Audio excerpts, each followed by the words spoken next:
What up, y'all? It's the Real Ball Watcher. Grab your binoculars, and I'm back with another video. Sorry for the absence. You know what the vibe is. Aggie Fest had to get going, but I'm back. You see the jersey. Big Cam on the jersey, you feel me? So that means we doing a player eval. Like, comment, subscribe. Let me know who you want to do next. Let me know who you want to see. Let me know what you think of this eval. Let's go ahead and get into the boy Ricky Stanicki, white boy Ricky Pearsall right now. All right, we're going to add a couple wrinkles into these videos since the Combine and Pro Days have passed. Now we got our boy Math Bomb, the Raz God, putting out Raz scores, so we can pull up the physical profile from there and we don't have to guess based off tape anymore. So your boy Ricky came in with a 9.65 out of 10. Really good Raz. 6'1", 189 pounds. He ran a 4.41 40-yard dash. 20-yard split was 2.56. His 10-yard split was 1.55. His vertical was a 42-inch vertical. Crazy. He getting up there. He showed it on tape also. And his broad jump was a 10.8. Really good, really good athletic metrics. Really good straight line speed. You see a lot on this tape also. But now let's talk about the stats. Since we're done here, we're going to go first year, 2019, 13 games, 7 catches, 128 yards, 0 touchdowns. He was at Arizona State for his first 3 years. And in his last 2, he's been at Florida. So that was his first year at Arizona State. Next year, COVID year is a wash. 6 catches, 86 yards, 1 touchdown, wash. Doesn't count. 2022, 13 games, 448 catches, 580 yards, and 4 touchdowns. Then you got his first year at Florida, 2022, with Anthony Richardson.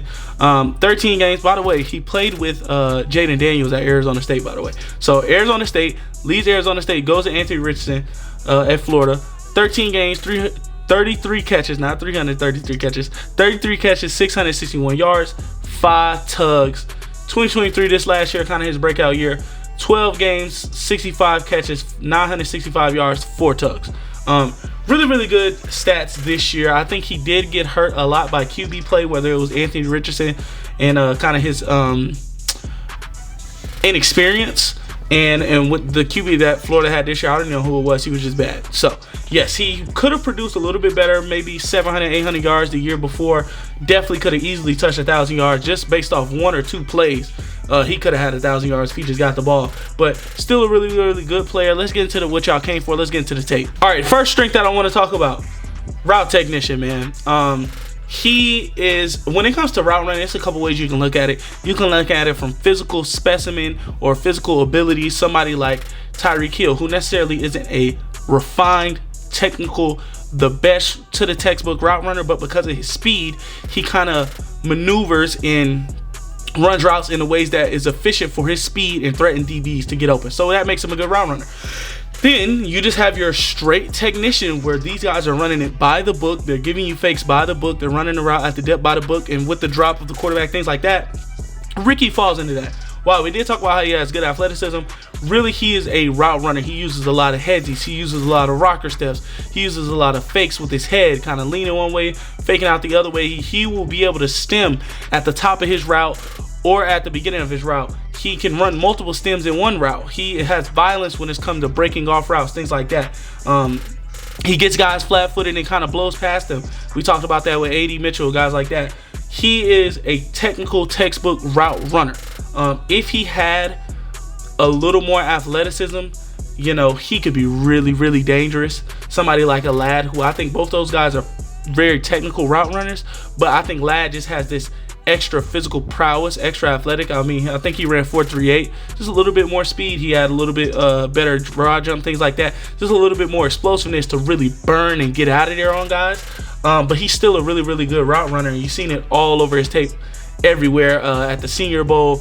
Really good route runner. You will be having a good 8 out of 10 route runner, maybe more, day 1 of the draft. As soon as you draft him, he's going to be an 8 out of 10 when it comes to route running in the league. Next thing I want to talk about, good ball tracking. His ball tracking is great. I mean, he can track it over his head. He can track it over his shoulder. He can come back to the ball if he needs to. Really good ball tracking. And also really good concentration. I mean, he reminds me of a tight end where He played a lot from the slot, so he's running a lot of things over the middle, a lot of things kind of down the seam, and he just showed really, really good ball tracking, but also really, really tough and good concentration to come back to the ball if he needs to, or hang on to the ball while taking a huge hit, while 3 guys hitting him. I mean, we all seen the one-handed catch where he went up one hand and snagged it and got boomed by 3 different guys. One of the best catches of all time, in my opinion. That's just the concentration that he's bringing, and really, really sure hands. Also, really, really good natural catcher and sure hands when it comes to that. Also, talked about his ball tracking, talking about his concentration. He's a really, really good catch radius. Like I said, we brought up the one-handed catch. It was crazy extension to go up and get that and be able to bring it in when it's outside his frame. Also, he's shown the ability where he's coming across the middle. If you throw it behind him, it's a bad ball. He's shown the ability to kind of maneuver his body and reach back and make that catch. He can jump up and go get it over guys. He's shown that vertical ability in that one play. I want to say, what was it, against Florida, where he kind of beat a guy on a move, ran deep, but the ball was behind him, so he came back to it and damn near jumped over the guy and was still able to bring it in. It was a body catch, but still, just the ability to kind of come back to the ball and jump through a guy and catch the ball. Really, really, really, really good catch radius. One-handed catch. Like I said, he's a natural catcher. He has natural hands. So you pair that with good route running. He almost sounds like a tight end. It's like, yeah, he's a good route runner. He's going to be able to hold on to the ball when you hit him. Really good over the middle. Really good catch radius. Catch it outside his frame. Really natural hands. He's almost has like the skill set of a tight end, but in a wide receiver's body and with wide receiver athleticism. I think he's going to be a really, really good slot receiver at the next level. But moving on, let's talk about his release packages. I think he has really good release packages, really good deep release bag. If you're up on him, he can beat the press here and there. But I think it's best when you give him a 3-way option. They talked about that a lot at the Senior Bowl. If you was watching it live on the NFL Network, whoa, what was that? If you were watching it live on NFL Network like I was, he talked about giving Ladd McConkey a 3-way go, and it's really, really difficult to guard that. I think it's the same thing for Ricky Pearsall. Let's go ahead and put these 2 points together. He just is, when you're playing off coverage against him, whether it's 3, 4, 5, however far off you are, if you're not able to get your hands on him, he has a 3-way go. He's just shown a really, really good ability to use the rocker steps, those hezzies, a whole bunch of different stems at the point of attack and at the release package to really get past the defender without being touched, things like that. Like I said, with great speed. He's shown really good speed. He can get downfield if you need him to. He can beat guys to a space. He's going to be able to beat guys around the corner to the outside, things like that. They threw a couple of jet sweeps, a couple in and arounds, a couple screens to him where he was able to just to show, hey, I can beat a guy to this angle. He showed downfield speed. Obviously, he's able to just burn guys downfield. And like I said, he ran 4.41 at the combine, really good 20-yard split and 10-yard split. So he's shown that he has good speed, straight line speed, things like that. But that's all I really got for him. Let's get into the stuff that's not necessarily his game and what might hold him back at the next level. All right, let's talk about the stuff that's not necessarily in Ricky Stanicki's white boy Rick's game, Ricky Pearsall. It's not too much.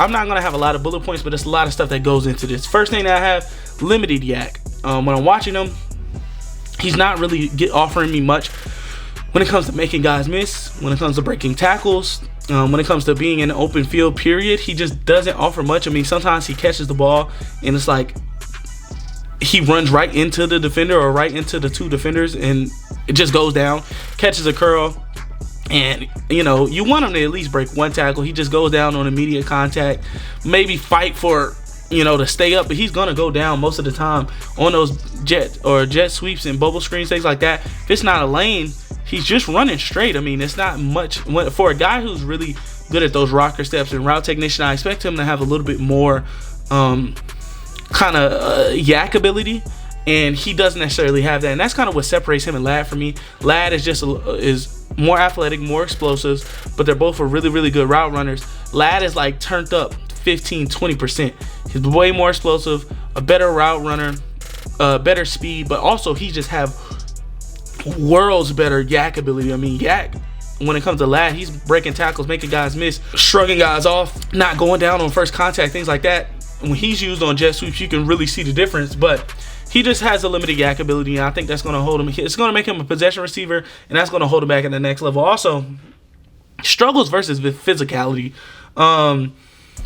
Whenever a guy is able to keep his hands on him throughout the route and kind of contest the catch, he doesn't show the ability to pull it down with those strong hands. Now, like I said, he does have the concentration where if somebody hits him, he'll be able to hold on to the ball, but that's much different than when you're contested at the catch point. When you catch the ball and someone hits you and you hold on to it, that's good concentration to hold on to the ball. But whenever somebody is in your frame, in the catch radius, while the ball is coming to your hands and you have to catch it through them, that's a completely different thing. And I think he does struggle with physicality. Also, he's been rerouted on routes, things like that, and it shows up a lot on his tape. He's not going to be this super downfield jump ball, go get it, or hey, throw it in between traffic. He's able to pull it down through a guy's arm, things like that. So like I said, it just makes him a possession receiver. Like, hey, if he's open, get it to him, he's going to catch it. Cool. You know, spot the ball where he catches it. Also, he does not look super twitched up on tape. We talked about how he has good athleticism when it comes to his straight line speed, things like that. His vertical broad jump, really good explosion. But when it comes to that twitchy ankle flexibility, making guys miss in space, kind of slamming on their brakes and getting out of it and looping around, it's hard to explain twitch, because I don't know if it's necessarily agility or if it's just God-given ability to kind of be very flexible and explosive in that flexibility. But there is something different when you're looking at, let's say, a Ladd McConkey, let's say a Xavier Worthy, Garrett Wilson. Those guys are really very twitchy. They're able to make moves in small spaces that you wouldn't expect somebody to make at the speed that they make them. Like I said, this Ricky is still really fast, really good speed, almost 4.3 speed, but that doesn't translate to how twitched up you are in those small spaces and making guys miss, basically, and in the route also. But still really good athleticism. Just don't expect him to be this world-class athlete. That's not necessarily what he is. Last thing that I will say, he needs to get in the weight room, basically. Just get some better strength, because I talked about how he struggled with physicality, and that may hold him back at the next level to make him simply a slot only receiver. Because if you're gonna get somebody up in his face and press him, he's shown that, hey, it's hard for him to get off that press. He's shown that if you're going to run a route and you're kind of playing his zone, you're going to be able to reroute him easily, so bad to the point where he's running into the receiver beside him, messing up his route concept, things like that. He showed him when he was blocking that, hey, he can't necessarily hold the block for too long at the point of attack, and guys are able to just throw him inside shed. Now, he does have really good effort. I should have put this as a strength effort on every single play, whether he getting the ball or not, whether it's a run play or not. He's giving effort, and he's going to put his body in front of guy and try to block him, but he's just not strong enough to hold that anchor yet. And hopefully, when 1-2 years in the league, he's able to gain that strength so guys aren't able to easily reroute him. Maybe he can start playing on the outside because he can start beating guys that are stronger and can press him, things like that. But yeah, that's just the stuff that's on his games. I think he's probably going to be simply in the slot because of that strength, because of that limited twitched up ability, because of the limited yak. He's probably going to be, like I said, almost a tight end kind of skill set, just without the yak. It's almost like that. You want him going against nickels, safeties, linebackers, things like that in his zone, and be able to get open, catch the ball, maybe give you a couple yards, maybe not. But that's all the stuff that I have for the stuff that's not necessarily Ricky Pearsall's game. Let's get into his player build. Today we have built a technical slot receiver. Like I said, it's probably going to be a possession guy.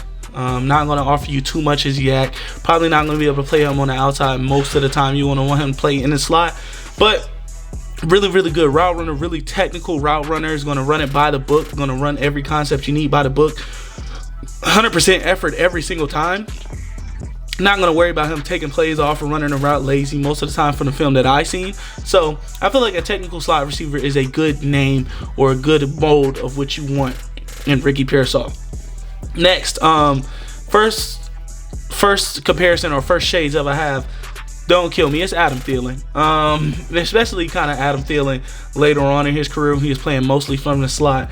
I think both of these guys don't offer you too much yak. You might be able to get some, and both of these guys did have some good speed to them, but most of the time they're just going to give you pure hands with good concentration. You're not going to want to throw them a whole bunch of jump balls, things like that. But they're going to be a really good route runner who can create separation. It's not a huge gaps of separation like when we were talking about with Lad McConkey and guys like that. He's not creating an insane gap separation like that, but it's enough separation, 2, 3, 4 yards. 4 yards is a lot, but 2, 3 yards to where you can get him the ball. He's going to be able to get open for you in your offense. Reminds me just so much of Adam Thielen. Like, this is probably an Adam Thielen clone, if you ask me. Can play on the outside sometimes, but anyways, too much on him. Next one I have is Tyler Boyd. He kind of reminds me of that mold of receiver and kind of what he could be. Kind of almost a ceiling around that 500 to, I mean, his ceiling is Adam Thielen, but what I see most him being is like a 500 to 700, maybe 800 yard receiver, maybe 3, 4, 5 touchdowns a year. Basically what you got in Florida, I think, is what you'll get here. Just a really good technical route runner. Is going to give you a lot of those hezzies, head fakes, things like that, and get past you. Still has good speed to catch the ball downfield. Is a downfield threat, unlike maybe how Adam Thielen is now. He's not much of a downfield threat. Tyler Boyd still has some of that speed to get downfield and beat a guy downfield. Is a really, really good third option of a receiver, a really good slot receiver, if you ask me. So that's why I think Tyler Boyd is a really good comparison for him. Also, talk about the possession aspect of it. Last one I have is late years Larry Fitzgerald. It's going to say Larry Fitzgerald on there, but late years Larry Fitzgerald, where, like I said, he was catch the ball, put it down. He's going to be a really, really good route runner, really, really good concentration, really good ball tracking, really good sure hands. Not going to have to worry about the drops. I guess this fall under Adam Thielen too, because I don't think he only had one drop last year or something like that. But really, really sure hands. Is going to be a reliable target over the middle, things like that. But that's all I got for your boy Ricky Pearsall. When I came into this, I kind of expected to be much, much higher on him. I expected to be cool with him going early in the second. I don't see it. Personally, I would take him late second, though. Late second, early third. Still a really good wide receiver. Is going to be a really good day one, but pump the brakes a little bit on the 33 overall, 34 to the Patriots. I think I had him to the Patriots in my last mock. I don't really see that. But middle of the second and down, maybe a trade down for somebody, things like that. Really good player. I would still put it. He's still in my top 20 wide receivers most likely, but I will put a couple guys over him. And let me know if y'all want to see a top 11 to 20 list. I already did a top 10, so let me see if you want. Let me know if you want to see 11 to 20. I will rank those receivers for you. DBs are also coming out soon, top 10 list. But that's all I got for y'all, man. If you like the video, if you like the breakdown, come back every Friday. Like, comment, subscribe. Do all of the YouTube stuff so I can grow. Y'all didn't watch the mock draft last video. I'm beefing with y'all. So go back and watch that last mock draft 2 weeks ago. And yeah, do all the YouTube stuff. I'll be back next week. See y'all.